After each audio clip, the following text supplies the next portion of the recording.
हाँ जी, तो इस बार के वीकली बाज़ार टॉक में आप सब लोगों का स्वागत है। काफ़ी सारा डिमांड आ रहा था इस चीज़ को लेके कि 2008 में जो सब प्राइम क्राइसिस हुआ था, इसको सब प्राइम क्राइसिस भी बोलते हैं, ठीक है? पूरी दुनिया को हिला के रख दिया था इसने। ये क्या था? As a student of finance, as a potential investor, as a future investor, आपको ये चीज़ जानना बहुत ज़रूरी है। कैसे वो क्राइसिस बना, ठीक है? क्या कंडीशंस होती हैं जब क्राइसिस बनते हैं, ठीक है? उसको कैसे टेकल करा गया और उसका इम्पैक्ट आज तलक क्या आ रहा है इकोनॉमी में। ये सब चीज़ें समझेंगे। मुझे नहीं लगता कि इस पर्टिकुलर सेशन के बाद आपको 2008 क्राइसिस के बारे में कहीं और से कुछ भी ज़्यादा जानने की ज़रूरत पड़ेगी। It will be a wholesome video for you. So बिना किसी देरी के फटाफट शुरू करते हैं। Welcome to the valuation school channel. This is Parth Verma. बिना किसी देरी के शुरू करते हैं। Thank you so much. चलिए। सो देखो यार, 2008 का जो क्राइसिस है ना, वो दुनिया का one of the biggest bubble है हिस्ट्री में। दुनिया की हिस्ट्री में आज तक इतना बड़ा बबल नहीं बना कभी भी। अगर मैं इसको नंबर्स में डालूं तो जो 2 साल का टाइम था ना, मतलब जो एक last of 2008 and first half of 2009, इस एक साल के अंदर अंदर 28.8 ट्रिलियन डॉलर खत्म हो गए। यानी भारत जैसे करीबन 8 देश के बराबर की इकोनॉमी खत्म हो गई, स्वाहा हो गया पैसा लोगों का। 75 लाख से ज्यादा जॉब लूज करे लोगों ने, ठीक है? अनएम्प्लॉयमेंट रेट जो था वो डबल हो गया, 10% के आसपास आ गया 2010 तक। इसके इमीडिएट आफ्टर इफेक्ट्स थे ये। पूरी दुनिया में एक्सपोर्ट रुक गया क्योंकि अमेरिका में क्राइसिस आ गया, तो अब वो अमेरिकन आदमी ने हर चीज खरीदना कम कर दी ना। वो बेडशीट भी कम खरीद रहा है, टिश्यू पेपर भी कम खरीद रहा है, मसाले भी कम खरीद रहा है, एवरीथिंग, हर चीज पे स्टॉप लग गया। तो उसका जर्क है ना पूरी दुनिया को लगा। स्पेशली ईस्ट एशियन इकोनॉमी जो थी, जो बहुत एग्रेशन के साथ यूएस माल बेच रही थी, जैसे चाइना, जापान, कोरिया, उस टाइम पर इन तीनों इकोनॉमीज में 15 to 35% का डिक्लाइन आया। ग्रोथ रेट्स गिरे, कमोडिटी प्राइसेस गिरे, इन्वेस्टमेंट की वैल्यूज गिरी, पूरी इकोनॉमी कोलैप्स हुई। 15 to 35% बहुत बड़ी बात होती है। यहां से अगर मैं बोल रहा हूं कि से फॉर एग्जाम्पल अपना $3 ट्रिलियन का इकोनॉमी है, ठीक है, यहां से अपने को 35% का क्रैश है, मतलब तो $2 ट्रिलियन पे आ रहा है ब्रो वापस। है ना? बहुत डिफिकल्ट है ना, समझ रहे हो आप कितना डिफिकल्ट हो जाता है? तो 18 महीने तक यूएस में रिसेशन रहा और ये वर्ल्ड वॉर 2 के बाद सबसे बड़ा पीरियड था जब अमेरिकी बाजार में रिसेशन था, ठीक है? इंपैक्ट क्या हुआ पता है? इंपैक्ट ये हुआ कि पहले गवर्नमेंट डेट टू जीडीपी जो रेशियो है, जो पहले 36% के आसपास चलता था, वो अब बढ़ के 51% हो गया, 51% हो गया। कि पूरी जीडीपी के मुकाबले गवर्नमेंट का डेट कितना, गवर्नमेंट का लोन बढ़ गया बिकॉज ऑफ दिस। तो अपन आज इसको बिल्कुल series by series, step by step तरीके से डिस्कस करते हैं कि एक बबल कैसे बना, ये बबल कैसे बर्स्ट हुआ और इकोनॉमी की रिकवरी कैसे हुई। आप एकदम पेशेंटली सुनना। नंबर ऑफ स्लाइड ज्यादा हैं, कंसेप्ट समझने पड़ेंगे बीच में कुछ, बट इस बात की गारंटी है कि ये सेशन देखने के बाद आपको हर चीज एकदम प्रॉपरली क्लियर होगी 2008 क्राइसिस के बारे में, और आपके पास एक एज आएगा। देखो, कोई भी बबल जब बनता है ना, तो उसमें 3 चीजों की जरूरत पड़ती है। एक, नंबर 1, कोई एक डिसरप्टिव क्लेम। जैसे आपको याद है, अगर अभी मुंबई में कुछ टाइम पहले टॉरस करके ज्वेलर्स था एक, लोगों के पैसे लेके भाग गया। डिसरप्टिव क्लेम बोले तो डिसरप्टिव टेक्नोलॉजी, डिसरप्टिव असेट, जो शॉर्ट टर्म में समझना बहुत डिफिकल्ट है ना? और वो कुछ ऐसा करके दे रहा है जो सुनने में ही बहुत अद्भुत लग रहा है कि अरे वाह। तो एक तो ये होना चाहिए जो बड़े लेवल पे बबल बनता है तब, कि कोई नई असेट, कोई नया डिसरप्शन आया है। दूसरा, लिक्विडिटी, मार्केट में लोगों के पास बहुत पैसा होना चाहिए। और तीसरा, लोन बहुत आसानी से अवेलेबल होना चाहिए मार्केट में, मतलब इंटरेस्ट रेट्स कम होना चाहिए, लोगों के पास कैश सरप्लस में होना चाहिए। क्योंकि ये जब कैश पड़ा रहता है ना, तो बोलते हैं ना, लक्ष्मी चंचल होती है, अपने आप ही फुदकती रहती है ना? वैसे ही होता है, चुल रहती है। कैश के ऊपर बैठना आर्ट है, सीखना पड़ता है ना? समय लगेगा आपको, ठीक है? तो ये जब चीजें होंगी तब बबल बनेगा। बबल कैसे बनेगा? ये बबल कैसे बना? तो 2008 का बबल एक्चुअली में 2000 में बना। आपको पता है हुआ क्या? टेलीकम्युनिकेशन कंपनीज ने उस टाइम पर 1999 में डॉट कॉम एकदम पीक पे था। लोगों को क्या लग रहा था? इंटरनेट तो रातों रात फैल जाएगा। देखो ना, 20-25 साल लगे। टाइमिंग कितनी मिस जजमेंट था लोगों का कि इंटरनेट बहुत तेजी से डिमांड आने वाली है इंटरनेट की। तो सारी की सारी टेलीकॉम कंपनीज ने left right centre optical fibre cable बिछाना शुरू कर दिया। और ऑप्टिकल फाइबर केबल, अब टेलीकॉम का धंधा तो कैपिटल इंटेंसिव बिजनेस है, बहुत पैसा चाहिए होता है। तो आपको लोन लेना पड़ा। तो आपने लोन लिए, बहुत ज्यादा लोन लिए। इन्होंने ओवर एस्टिमेट कर दी डिमांड इंटरेस्ट की। इसके कारण देखोगे आप तो काफी सारे स्कैंडल उन्हीं दौरान, एनरॉन में स्कैंडल पकड़ में आया, वर्ल्डकॉम में स्कैंडल पकड़ में आया, काफी सारे स्कैंडल्स पकड़ में आए।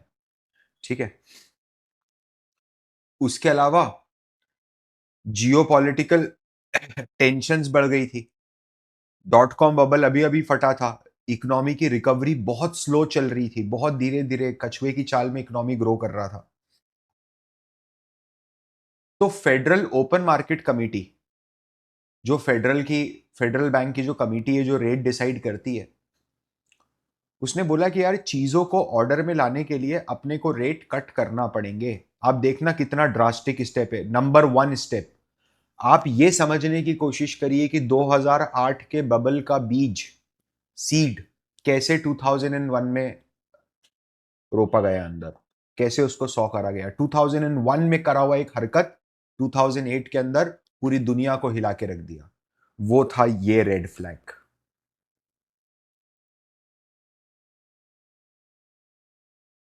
फेड ने बोला कि रेट कट करना चाहिए, क्योंकि रेट कट करूंगा तो लोग ज्यादा लोन लेंगे, तो इकोनॉमी फिर से चलने लग जाएगी। बहुत बढ़िया बात है। लेकिन उसने क्या करा पता है?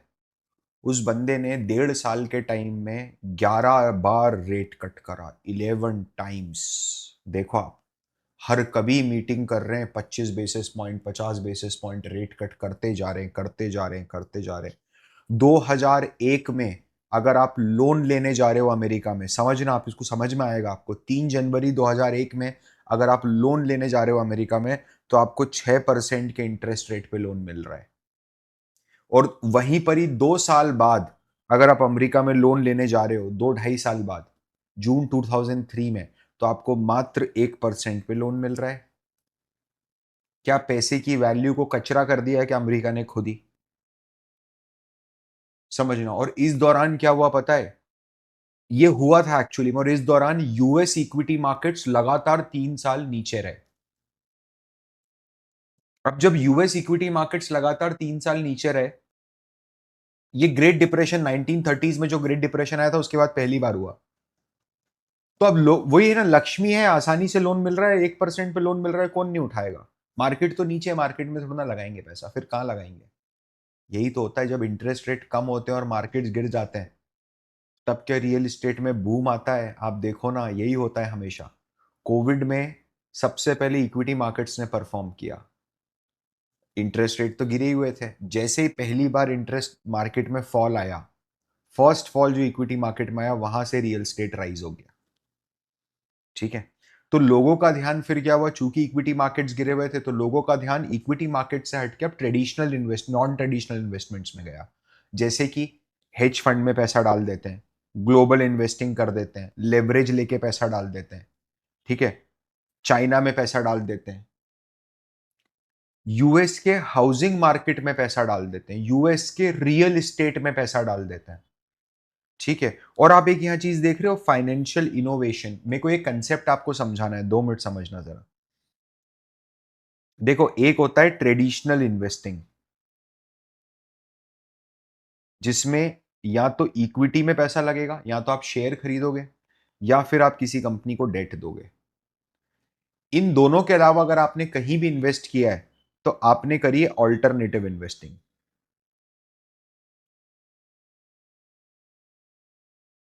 समझिए था।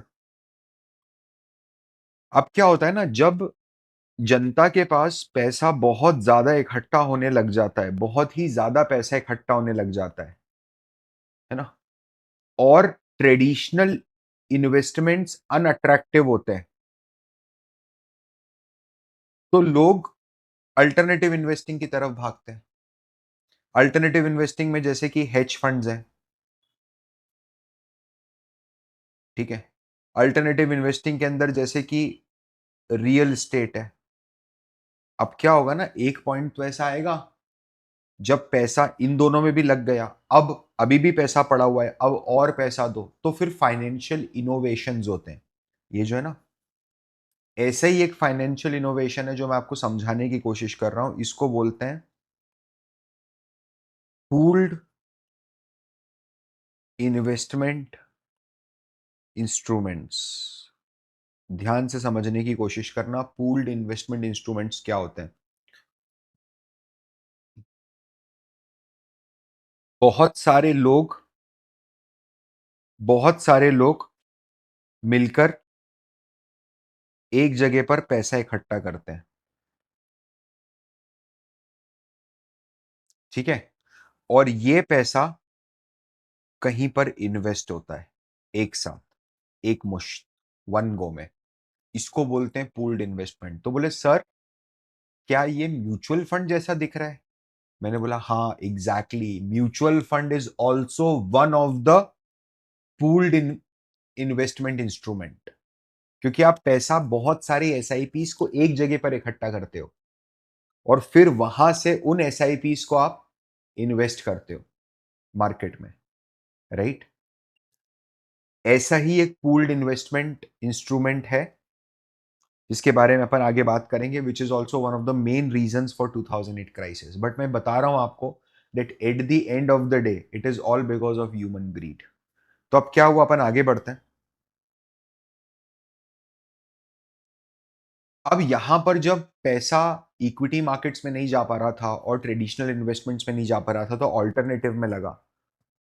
तो लोगों में ना एक फंडामेंटल बिलीफ है, ये हर जगह, इंडिया में भी है, सिर्फ यूएस की बात नहीं है।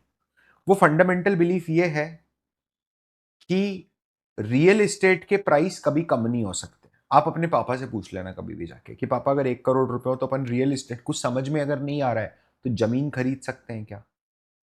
तो पापा बोलेंगे हाँ, जमीन तो कभी भी खरीद सकते हैं, कोई प्रॉब्लम नहीं है, राइट। तो उनको क्या लगता है अपने को कि रियल एस्टेट के प्राइसेस हमेशा ऊपर ही जाएंगे। ऐसा बिलीफ क्यों है? वहां पर ऐसा बिलीफ क्यों था? क्योंकि होम ओनरशिप को हमेशा फाइनेंशियल सिक्योरिटी के साथ देखा गया है। जब तक किसी के पास घर नहीं है, people feel that the guy is not secured. ये बात सही है कि गलत है, that is a matter of debate, ठीक है। और साथ में एक अमेरिकन ड्रीम भी था। अच्छा, घरों को टेंजिबल असेट जैसा देखा जाता है कि भाई इंट्रिंसिक वैल्यू, कुछ खरीदा है मैंने, साथ में कुछ टैक्स बेनिफिट्स भी होते थे पहले। अब तो इंडिया में भी बंद हो गए खैर, लेकिन यूएस में तो होते हैं। तो घर खरीदना हमेशा से एक सेफ बेट था। तो लोगों के पास तो पैसा था ही, ठीक है, लोगों के पास तो पैसा था ही, लोगों ने भर भर के खरीदना शुरू करा। 1% पे लोन मिल रहा है आपको, 1% पे लोन मिल रहा है। नहीं खरीदोगे घर में तो सब कुछ खरीद लूंगा। 1% तो मजाक हो गया ना। आप बाजार से 1 करोड़ रुपए का लोन उठा रहे हो और 1 लाख रुपए आप साल का इंटरेस्ट दे रहे हो, 10,000 रुपए महीना, 8,333 रुपए महीना, टू बी वेरी प्रिसाइज। तो मजाक है ब्रो, ठीक है। कंस्ट्रक्शन की स्पीड डबल से ज्यादा हो गई। यहां तक इतना तेजी से बढ़ा ये 2002 से 2005 के बीच में, 2005 तक आ गए अब अपन, कि 1995 में जहां पर ऑन एन एवरेज 6 लाख घर नए बन रहे थे, 2005 आते आते यूएस में 12 लाख नए घर हर साल बनने लग गए, ठीक है। अब क्या हुआ ना, अब जैसे ही रियल एस्टेट भी पूरा कर दिया भाई, कि सबको रियल एस्टेट करा दिया, अब वही ना कि भूख तो चाहिए, क्या करें? बैंक्स है ना, बैंक्स ने पूरा पूरा लोड कर दिया खुद को मॉर्गेज से, पूरा पूरा मॉर्गेज से लोड हो गए बैंक्स। बैंक्स ने लोन दे दिए सबको, बैलेंस शीट गले गले तक लोन दे दिए।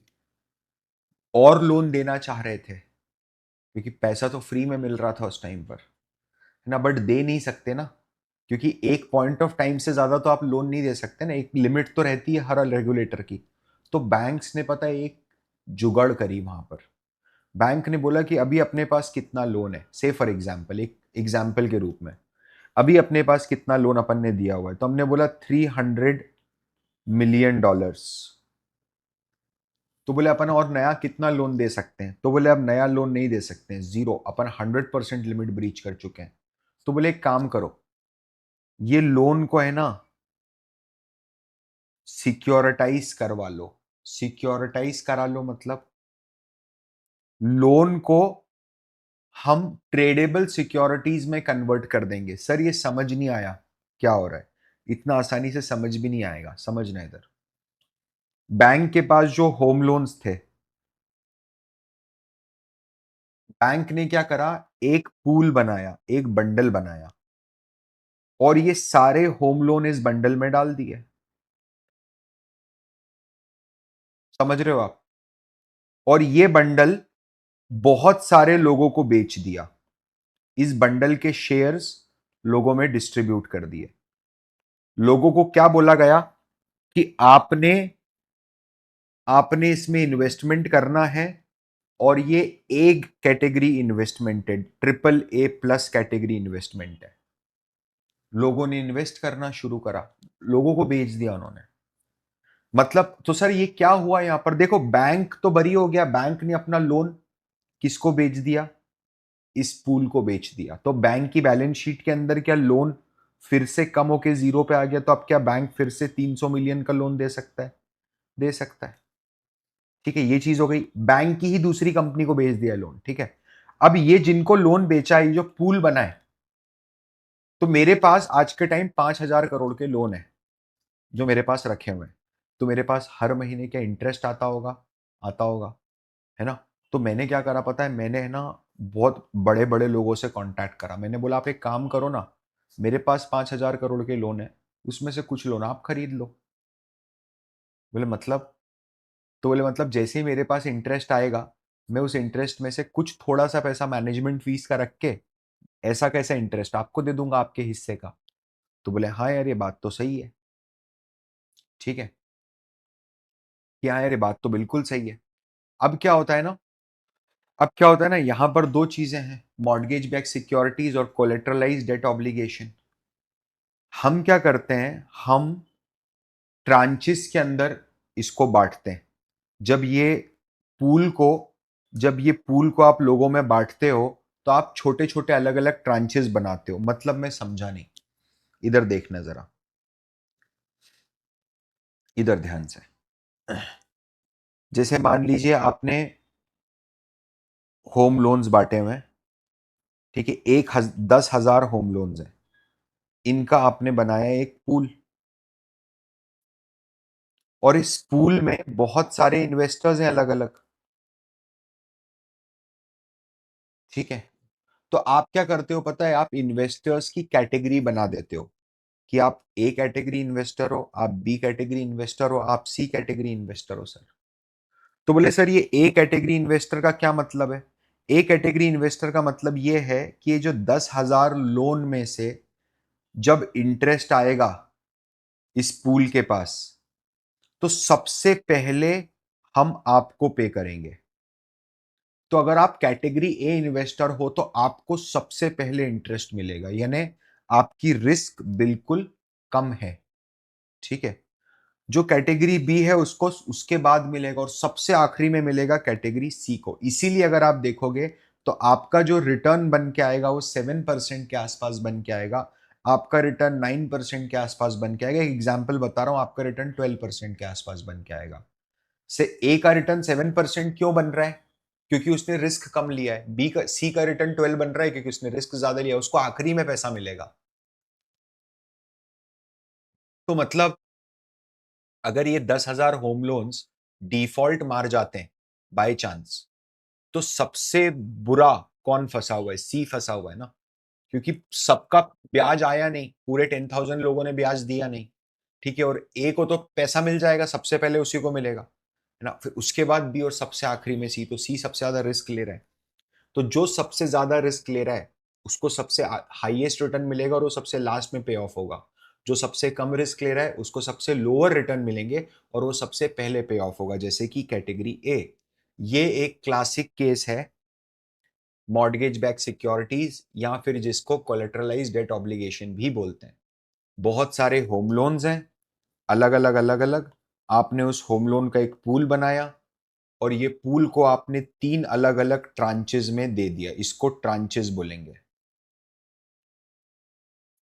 ठीक है, अब जरा ध्यान से समझना। अब क्या होता है, ये जो एमबीएस है, मॉर्गेज बैक सिक्योरिटी है, मैंने ये पूल ने जो इनको बेचा ना, पूल ने जो इनको बेचा वो क्या बेचा पता है? Mortgage back security. इसी को मॉर्गेज बैक सिक्योरिटी बोलते हैं। तो मॉर्गेज बैक सिक्योरिटी किस चीज के से बैकिंग है उसकी? वो बैक्ड किस चीज से है?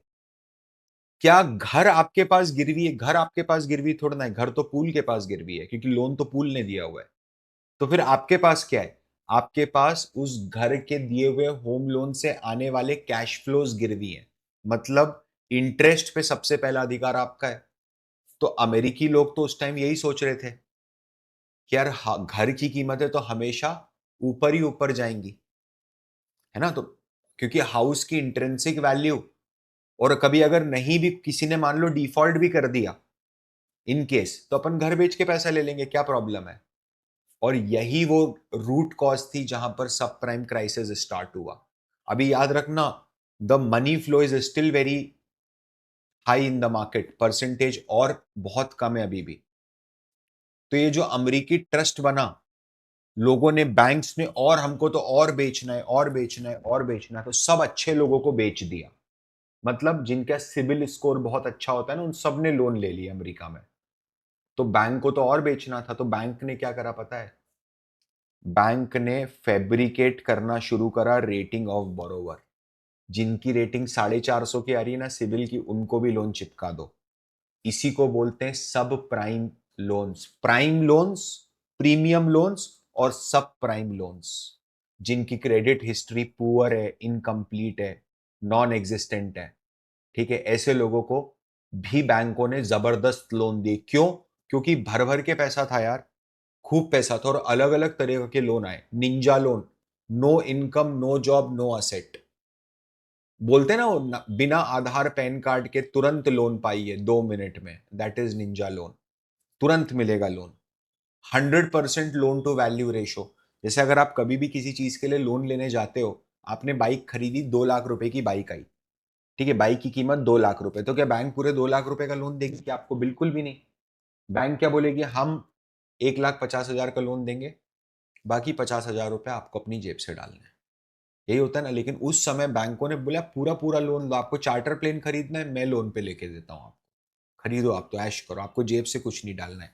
इंटरेस्ट ओनली मोर्टगेजेस, मतलब आपको अगले 5 और 10 साल सिर्फ इंटरेस्ट पे करना है, आप ओरिजिनल पैसा मत। कितना रिस्की लोन है ये। मैंने आज आपको 1 करोड़ दिया, एक 5% पे, तो आप हर साल मेरे को 5 लाख पे करो अगले 10 साल तक। That's it. आप ओरिजिनल पेमेंट मत करो, 10 साल बाद शुरू होगा। लायर मॉर्गेज मतलब जिन लोगों के पास कोई डॉक्यूमेंट ही नहीं था, कोई इनकम का प्रूफ ही नहीं था, उन लोगों को झूठा मॉर्गेज, जबरदस्ती लोन दे दिया। मतलब उन लोगों को भी लोन दिया। इसके कारण क्या हुआ? इसके कारण सब प्राइम लोन्स तेजी से बढ़ने लगे। और बैंक तो फिर से वही कर रही थी। बैंक क्या कर रही थी? सिक्योरिटाइज करवा रही थी, लोन्स का पूल बना के लोगों को बेच रहे थे ट्रांच में। तो क्या ये सब प्राइम लोन्स जो एरे गेरे लोन्स दे दिए थे बैंकों ने, समझना, क्या ये भी बेचना शुरू कर दिए क्या? पूल बना बना के बैंक ही बेच रहे थे वो, और कौन बेचेगा? लेमन ब्रदर्स जैसा बैंक ही बेच रहा था। तो क्या अब सब प्राइम लोन्स, जो खराब लोन्स है, जो पता है कि फ्रॉड होने वाला है, डूब जाएगा वो लोन, उसकी औकात ही नहीं है लोन पे करने की, तूने जबरदस्ती दे दिया उसको, उसके बैक्ड करे हुए एमबीएसएस बाजार में सर्कुलेट हो रहे थे? क्या हो रहे थे? आप देखो सिक्योरिटाइजेशन कितना तेजी से बढ़ गया। ये जो ग्रे कलर का एरिया है बार में, ये बताता है कि कितने परसेंट टोटल लोन बैंक ने सिक्योरिटाइज कर दिए, मतलब बैंक ने उसको एमबीएस में कन्वर्ट कर दिया। और ब्लैक एरिया बताता है कितने परसेंट लोन अनसिक्योरिटाइज कर दिए। आप देख रहे हो 2003 4 5 कितने ज्यादा लोन्स बैंक्स ने सिक्योरिटाइज कर दिए थे। हर जगह एमबीएस बिक रहा था, हर जगह। और सब प्राइम लोन्स वाला, और यहीं से फॉल की स्टार्ट हुई। 2004 में जैसे जैसे इकोनॉमिक कंडीशंस थोड़ी इंप्रूव होने लगी, तो इन्फ्लेशन तो बढ़ गया होगा क्योंकि रेट तो कम है। अब मेरे बच्चे को ये तो समझ में आता है सब कि इन्फ्लेशन बढ़ गया होगा क्योंकि इंटरेस्ट रेट कम है। तो फेड ने क्या करा, फेड ने धीरे धीरे धीरे धीरे धीरे धीरे करके रेट बढ़ाना शुरू करे। ध्यान से समझना, जून 2004 में जो 1.25%, 1.25% का रेट था, वो 2006 में बढ़ते बढ़ते 5.25% आ गया। अगेन वही 4% हाइक इन 2.5 years। ये फिर से एक जर्क दे दिया आपको। यहां पर अब प्रॉब्लम आई। देखो नॉर्मली क्या था ना, यूएस में स्टैंडर्ड मॉर्गेज बहुत पॉपुलर था। स्टैंडर्ड मॉर्गेज मतलब मैंने आज घर लिया, ठीक है, मैं इस घर का लोन का रीपेमेंट करूंगा अगले 30 सालों में, ठीक है, और एक फिक्स्ड इंटरेस्ट रेट पे करूंगा। मेरे को बार बार आके बोलना मत कि फ्लोटिंग है ये वो, ये बदल रहा है। बट क्या हुआ, जब ये हाउसिंग बूम आया ना, तो एक नए तरीके के प्रोडक्ट इंट्रोड्यूस हुए। बैंक्स को तो पता था ना ये इतने कम रेट लोन सस्टेनेबल नहीं है, फ्यूचर में बढ़ेंगे, तो बैंक उस समय फिक्स्ड रेट्स पे लोन क्यों भी देगा। तो बैंकों ने एडजस्टेबल रेट्स पे लोन देना, फ्लोटिंग रेट्स पे लोन देना शुरू करे। तो बैंक ने यहां पर एक गोली फेंकी लोगों के सामने कि आप अभी होम लोन लेके जाओ 1% पे, अगले 2 साल तक ओनली 1%। उसके बाद जो भी मार्केट का रेट होगा वो, तो लोगों ने लेना शुरू कर दिए। लोगों ने क्या सोचा पता है उस टाइम पर, कि अगले 2 साल तक तो मैं 1% पे इंजॉय करता हूं, कोई प्रॉब्लम नहीं है। फिर 2 साल के बाद इसको अपन स्टैंडर्ड लोन में कन्वर्ट कर लेंगे, मतलब फिक्स लोन में कन्वर्ट कर देंगे। बोले हाँ कर लेना ना, कोई दिक्कत नहीं। बैंक वाले ने भी बेच दिया क्योंकि उसको तो अपने टारगेट पूरे करने से मतलब था। अब क्या हुआ, जब 2 साल के बाद वो मार्केट रेट पे आए, 2 साल तक तो 1% दिया लोगों ने। 2004, ये दिख रहा है ना आपको, 2004 में जिसने लोन लिया होगा उसने तो बेचारे ने 1% के चक्कर में लोन ले लिया कि 2 साल तक 1% है, उसके बाद मार्केट रेट है। एग्जैक्टली 2 साल के बाद मार्केट का रेट था 5.25%। समझ रहे हो आप। अच्छा, वो स्टैंडर्ड लोन में भी कन्वर्ट नहीं करवा पा रहा था उसको क्योंकि मार्केट के रेट्स बढ़ चुके थे। तो उन्होंने क्या करा फिर, उन्होंने लोन पे डिफॉल्ट मारना शुरू करा। नहीं दे पाएंगे लोन, सो सॉरी। ये जेन्युइन डिफॉल्ट था, ठीक है। एक बार अगर कोई व्यक्ति डिफॉल्ट करता है तो उसका घर नीलामी में जाता है। ऐसे बहुत सारे लोगों ने डिफॉल्ट करना शुरू करे, तो बहुत सारे घर नीलामी में जाने लग गए, तो प्राइजेस कम हो गए रियल स्टेट के। सिंपल इकोनॉमिक्स है, उसमें कोई क्या ही कर लेगा। अगर सप्लाई बढ़ा दोगे तो प्राइस कम हो जाएंगे। रियल स्टेट के साथ एग्जैक्टली वही हुआ, सप्लाई बढ़ गई तो प्राइस कम हो गए। जिन लोगों ने इस होप में घर खरीदा था कि प्राइस एप्रिशिएट होगी, उन्होंने तो विलफुली डिफॉल्ट मार दिया। तो खुद सोच, तूने 1 करोड़ का लोन लिया है ना, जिस 1 करोड़ का लोन लेके तूने जो घर खरीदा उस घर की कीमत ही 80 लाख रुपए रह गई है, तो तू लोन देगा क्या। बैंक को क्या बोलेगा, घर बेच के निकाल ले, लोन नहीं दूंगा, हाथ खड़े कर दिए मैंने। यही चीज करी लोगों ने। प्राइजेस घर के गिरते जा रहे थे, गिरते जा रहे थे। आप देखो 25-25, 30-30% प्राइस गिरे। लास वेगास में 32% प्राइस फॉल हुआ, सैन फ्रांसिस्को में 28% प्राइस फॉल हुआ। और इसका फिर एक डोमिनो इफेक्ट आया।